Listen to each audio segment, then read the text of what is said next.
नमस्कार, मी सुमित शंकर सावंत आणि तुम्ही पाहताय TV9 मराठी। या बातमीपत्रात बऱ्याच महत्त्वाच्या बातम्या आपल्याला बघायच्या आहेत।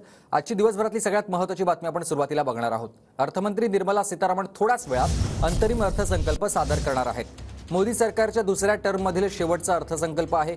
अर्थसंकल्पात सर्वसामान्यांसाठी मोठ्या घोषणा होण्याची यावेळेला शक्यता आहे। तर महत्त्वाची आपण बातमी बघतोय। केंद्रीय मंत्रिमंडळाकडून अर्थसंकल्पाला मंजुरी मिळणार असल्याची माहिती मिळते। मंत्रिमंडळाच्या मंजुरीनंतर संसदेत अर्थसंकल्प सादर होणार आहे। अर्थसंकल्पासंदर्भातली ही अत्यंत महत्त्वाची बातमी आपण बघतोय।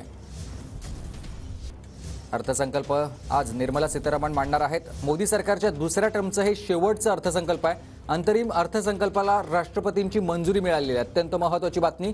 थोड्याच वेळात केंद्रीय मंत्रिमंडळाची एक बैठक पार पडेल। संदीप राजगोळकर माझे सहकारी आपल्यासोबत जोडले गेलेत। संदीप, राष्ट्रपतींची मंजुरी मिळालेली आहे अर्थसंकल्पाला। अगदी बरोबर आहे सुमित। काही वेळापूर्वी राष्ट्रपती द्रौपदी मुर्मू यांची भेट घेतली आहे अर्थमंत्री निर्मला सीतारामन यांनी आणि त्यांची मंजुरी मिळालेली आहे। सध्याचा अपडेट हे आहे की केंद्रीय मंत्रिमंडळाची एक महत्त्वपूर्ण बैठक सुरू आहे, ज्यामध्ये पंतप्रधान नरेंद्र मोदी हे स्वतः उपस्थित आहेत। त्याचबरोबर सगळे केंद्रातले कॅबिनेट मंत्री जे आहेत ते या बैठकीला उपस्थित आहेत। या म्हणजे कॅबिनेटची जी मंजुरी आहे ती काही पुढच्या मिनिटांमध्ये या अर्थसंकल्पाला दिली जाईल आणि त्यानंतर संपूर्ण मंत्रिमंडळ जे आहे ते पुन्हा संसदेमध्ये दाखल होईल नव्या संसदेच्या इमारतीमध्ये आणि 11 वाजता बरोबर निर्मला सीतारामन या अर्थसंकल्प मांडतील। महत्त्वाचं हेच आहे की 2024च्या म्हणजे आगामी ज्या लोकसभा निवडणुका आहेत त्या डोळ्यासमोर ठेवून हा खरं तर अर्थसंकल्प सादर केला जाईल।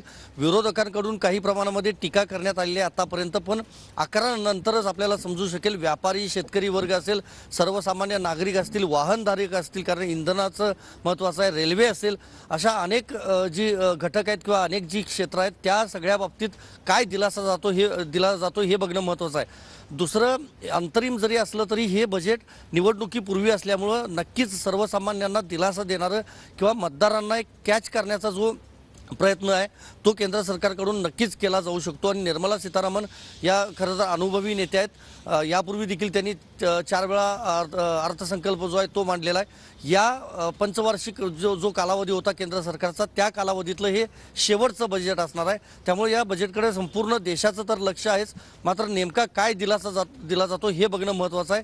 पुढच्या काही मिनिटांमध्ये केंद्रीय मंत्रिमंडळाची मंजुरी आहे जी आहे ती या अर्थसंकल्पाला दिली जाईल आणि त्यानंतर 11 वाजता निर्मला सीतारामन या बजेट मांडतील।